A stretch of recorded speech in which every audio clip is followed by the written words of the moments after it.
Hey, welcome back to DIY Nerdman. In this video I'll be showing you how I added 4 panels to my rooftop system. Here's the overview of the wiring. I used an enphase combiner box.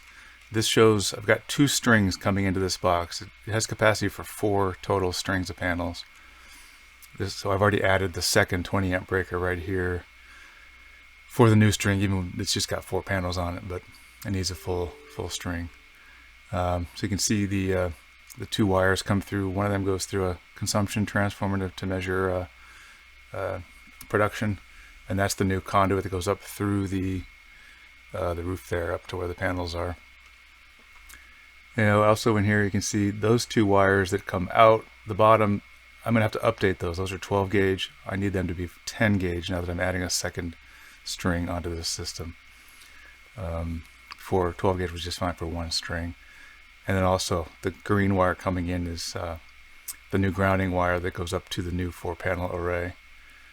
I also had to rewire that shutdown switch there, since I did everything in 12 gauge wire. I replaced it all with 10 gauge now that I've added a second string and I needed the additional capacity. So I'll show you the wires come through the conduit into the switch on top and then out the switch on the bottom through the same piece of conduit.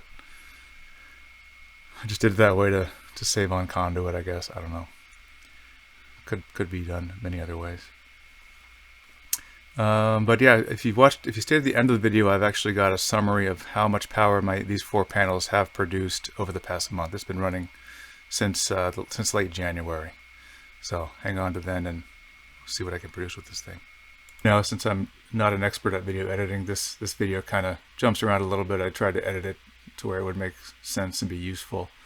But you might notice that I kind of hop around to different stages of the project. So this is, it's toward completion at that point. And now we're back to showing the wiring, how I connected the string into the main panel. And what I had to do was upgrade the wiring. When I first put in my single string of 14 panels, I used 12 gauge wire.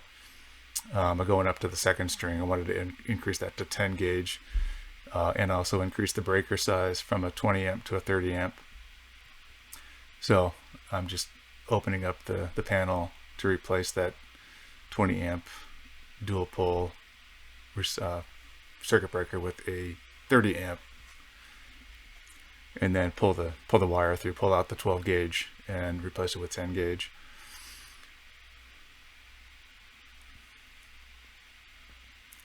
And so I was able to just pop open these LBs to get access. So I've got two conductors that are hot, a black and a red, that go to the breaker, and then there's also a neutral that's white, and then there's going to be a ground. So right here I'm just kind of figuring out where that white neutral connects to the bus bar, so I can disconnect that, and then I'll connect the new conductor to that and pull it through, kind of use the old one to pull the wire through. So now this is pulling the wire from, I've got 12 gauge, 2 hots and a neutral that go from a little junction box up at the new panels on the roof. I'm going to bring that down to the combiner box, as well as I'm using 6 gauge stranded for the grounding wire, that green one there. And stranded is just so much easier to work with. I have 6 gauge solid on my other string, and it's difficult to get that around corners and things. So I highly recommend stranded if you can. So here I've already got 1 panel up on the roof. I'm just to get the wiring in, so you can see I've got the thick 6 gauge green, and then there's a red and a black 12 gauge. And those are also stranded, so they're easier to work with. So they just run over to a junction box that's next to that first panel, and that's where I tie into the enphase wire that plugs into the inverters that'll be mounted onto the panels. So this is just me monkeying with it to get the wires pulled through. And I lied. There's no neutral coming up here. Neutral is just inside the combiner box from the combiner to the main panel.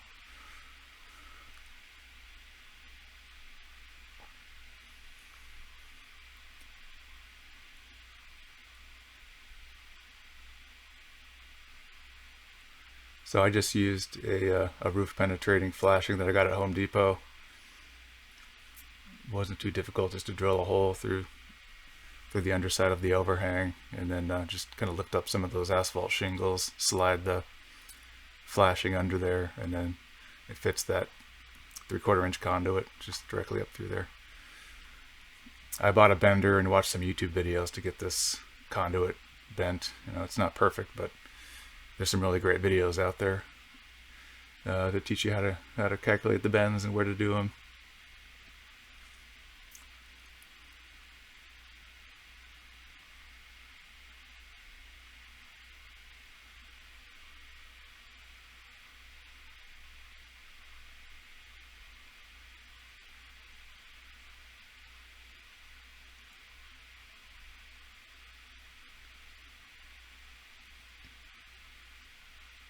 And they make these conduit bodies that make getting around these corners really, easier as long as your wire's not twisting up on you. You get an LB, one that, I guess LB would be actually where it comes in the bottom and goes out the back, and then they have like a LR or LL. Like the one I was just touching there was LB, where it kind of came in the bottom and came directly downward out the back. This one I'm messing with, I believe, is a LR. It comes in the bottom and then it comes out to the right. You can get LL, it would come out to the left, so depending on what you need. Makes it a lot easier to get the wire through rather than just putting kind of an elbow in there and having to push it through.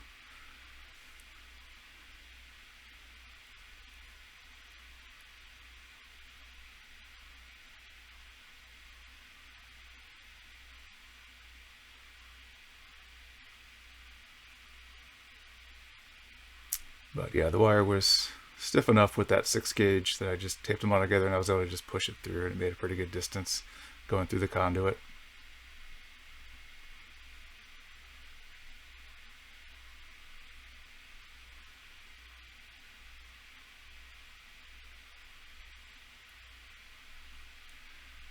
And I was wearing a GoPro, so it wasn't always pointed in the right direction, so forgive me for that.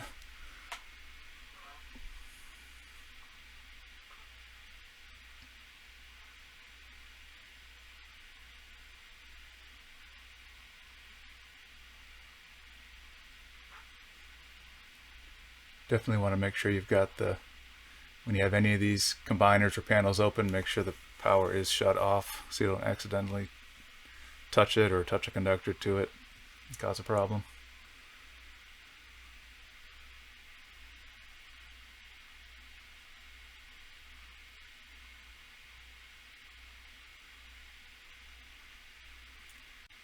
And you can see that there's a piece of flexible conduit that comes out from the bottom of the combiner that's not painted and goes over below the meter. That's actually some consumption transformers that tie in here. They just kind of measure all the power that's coming in to my house. So it just measures all consumption, and it's tied in with the app, the enphase app, so I can compare consumption to production.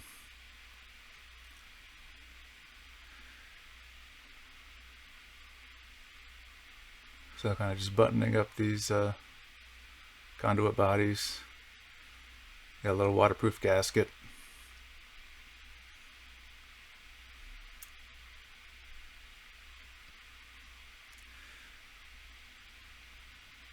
And you can see kind of underneath the panel there's a junction box that's also an exterior rated with a waterproof gasket. It'll also be underneath when I put the rest of the panels up here. It'll be underneath that second panel. But like I said, this is kind of a proof of concept where I'm not using any correct racking to actually mount this to the roof, where I've kind of got this low slope flat roof here where I should eventually come back and replace it. So eventually I'm going to be tying in this 6 gauge grounding, and the way these enphase microinverters work is they are grounded through the mount. So they've got an aluminum mount that you attach to the rack, and then you can just bond the rack to your 6-gauge cable. But I'll have to do it a little differently since I don't have a metal rack that I can bond it to. So we'll see that a little bit later in the video. But here I am just, disconnecting the 20 amp double pole breaker and then swapping in the 30 amp now that I'm going to have 2 strings feeding it. So here's a 30 amp, and I've got the new, I believe I already pulled the 10 gauge wire to replace the 12 gauge that was initially installed.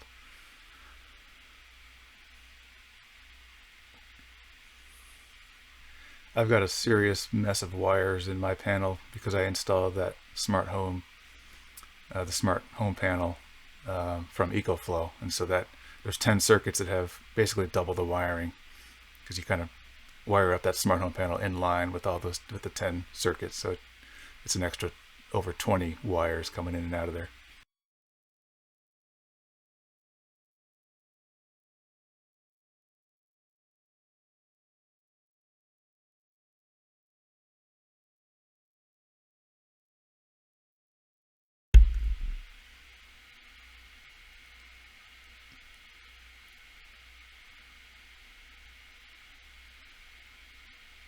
All right, so now I'm feeding one of the hot legs from the new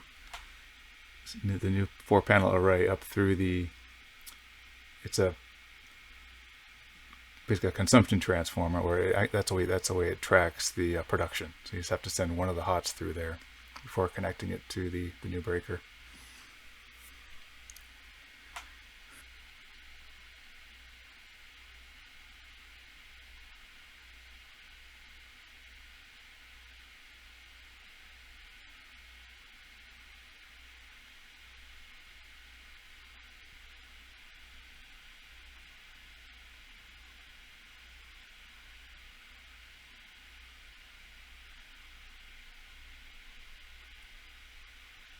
So the Q cable is the enphase specific cable that plugs into the microinverters, and then it's just really it's 2 conductors, red and black, for the 2 hot legs coming off the microinverters. This is just a termination piece that they sell for the other end of the cable where it would tie in, or where it just the end that wouldn't be wired up. So you have just kind of a proper connection to make sure it's just weatherproof. So just that easy, just snug it up and there you go, have a weatherproof end there.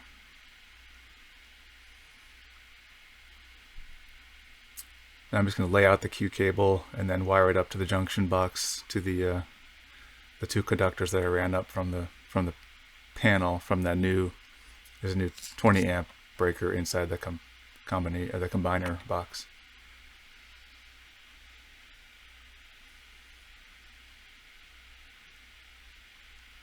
And I think I bought this cable quite a while ago, and I think it was made for landscape orientation rather than portrait, and I'm installing the panels in portrait, which brings them closer together. So I've got extra cable. Kind of the distance between the two, between the microinverters is less when you have it installed portrait.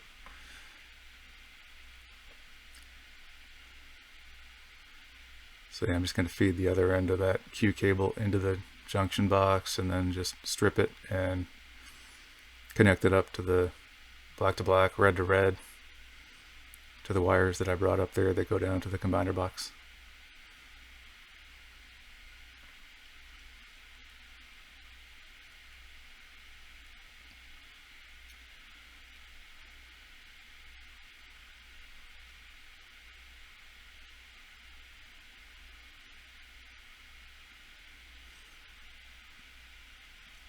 This is just basic wiring, just using some wire nuts to put the wires together.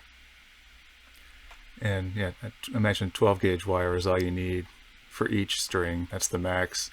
Enphase recommends a maximum of 12 panels per string. I've actually got 14 on one. I did the math and it's fine for mine. Just for the 2 panels I added were smaller than the main 12, so it's still well within safety for the 12 gauge wire and a 20 amp breaker.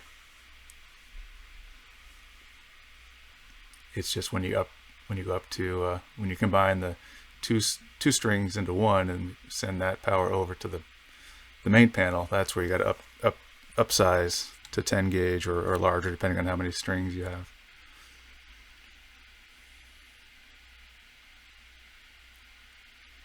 Now I also bonded the ground wire to the junction box, which is bonded to the metal conduit that runs from here down to the combiner box. I just stripped off some of that green sheathing around the wire and just clamped it down to this screw in that junction box.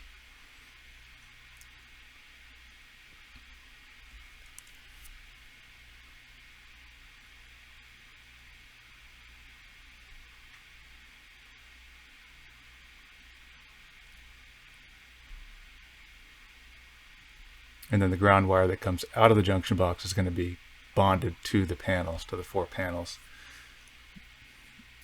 And the microinverters will also be bonded to the panels, so everything is tied together.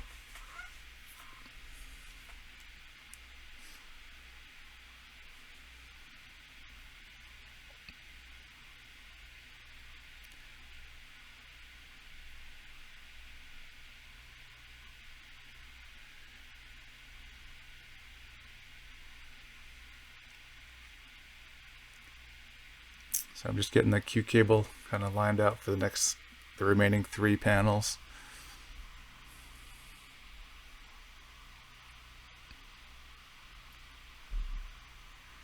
All right, so I'm going to show you now kind of how I mounted the microinverters to the panels. Now this is definitely not a standard installation, and it is not something that would pass any inspections. I would be surprised if it passed any inspections because the racking is not, it's not certified by any regulating bodies in the United States. So this is just for entertainment purposes only how I rigged up my additional 4 panels.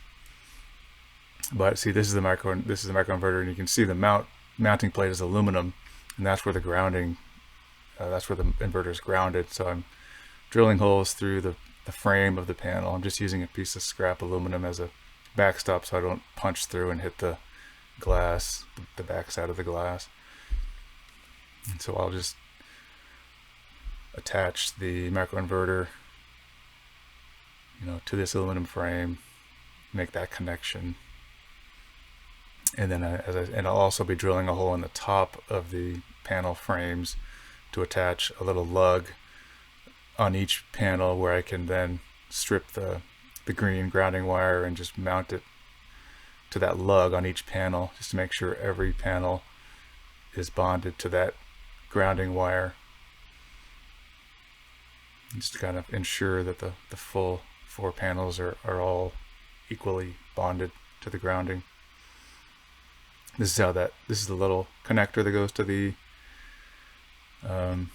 microinverter, which adapts it to the connectors on the solar panel. And then there's also a connection on the microinverter that plugs into that Q cable that's up on the roof.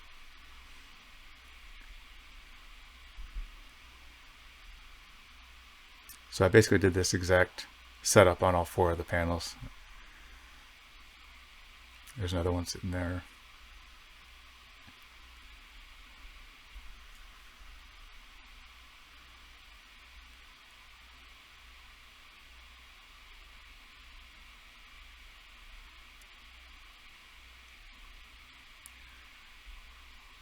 You may have noticed my 1-year supply of toilet paper in my garage. I'm a Boy Scout, so I'm always prepared.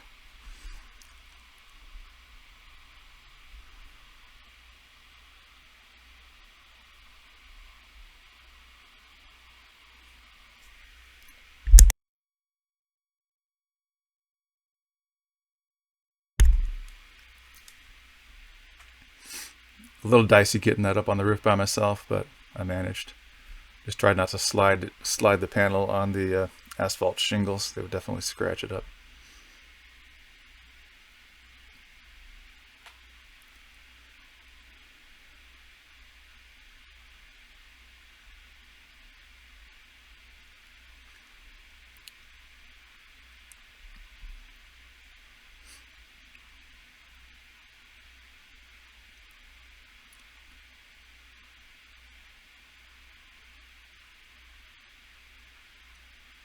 At this point, I wish I would have had a little bit more slack on that Q cable coming out of the junction box. It doesn't give me a lot of room to lift up the panel, but I managed. And from here, it's pretty much just plug and play for the other three. Just plug the Q cable into the microinverter, grab the next one.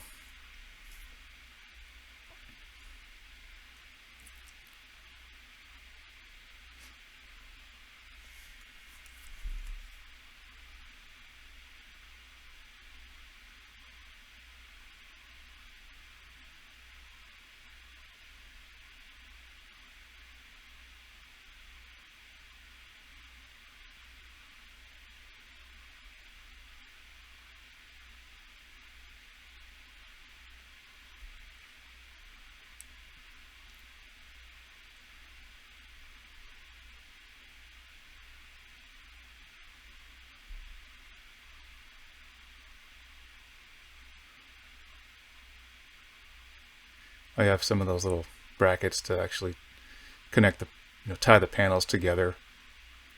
But then I also connect the ground wire to each panel individually as well.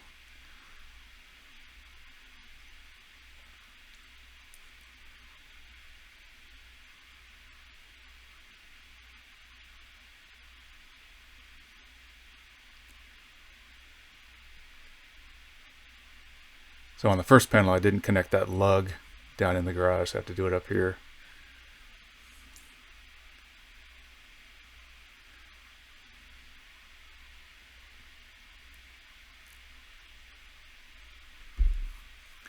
And I used those washers, I forgot what they're called. They kind of wavy, where they just help to make sure when you clamp down, they'll ensure there's good contact between the metal frame and the lug, the mounting lug that I'm bolting on. I use those everywhere that I was connecting something to the aluminum frame of the panel, just to make sure there's good bonding. So yeah, so now it's time to strip the outer cover off that green cable and then just connect it onto these lugs.